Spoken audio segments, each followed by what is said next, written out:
కాకినాడ జిల్లా జక్కంపేటలో ఆల్కిమో సంస్థ సహకారంతో దివ్యాంగులకు ఉపకరణాలు పంపిణీ చేశారు. ఎమ్మెల్యే జ్యోతుల్ నెహ్రూ దివ్యాంగులకు బ్యాటరీ సైకిల్స్, ట్రైసైకిల్స్, వీల్ చైర్లు, వినికిడి యంత్రాలు, కృత్రిమ కాళ్లు అందజేశారు. కూటమి ప్రభుత్వం వచ్చిన నెల రోజుల్లోనే దివ్యాంగుల గుర్తింపు శిబిరం నిర్వహించి ఉపకరణాలు పంపిణీ చేశామని ఎమ్మెల్యే నెహ్రూ పేర్కొన్నారు.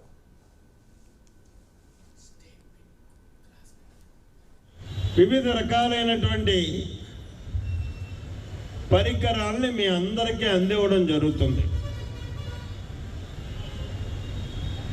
ఈ 355 మంది అంటున్నారు, 418 మందికి ఇస్తామంటున్నారు, 18 పరికరాలు ఇస్తామంటున్నారు అనుకోవచ్చు.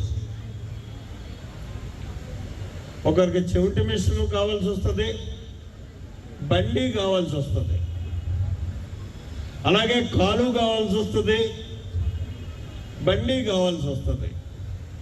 ఇలా గుర్తించినటువంటి ప్రతిదాన్ని చూసుకున్నట్టయితే ఇక్కడ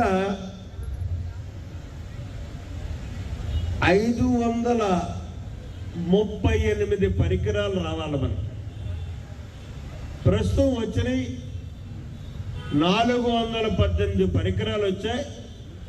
మిగిలినవి కూడా ట్రాన్స్పోర్ట్లో ఉన్నాయి. రేపు ఎల్లుండిలో ఇక్కడ దిగుతాయి. మీ ఇళ్ళకి వాటిని మీకు అప్పచెప్పడం జరుగుతుంది. మా ఎండిఓస్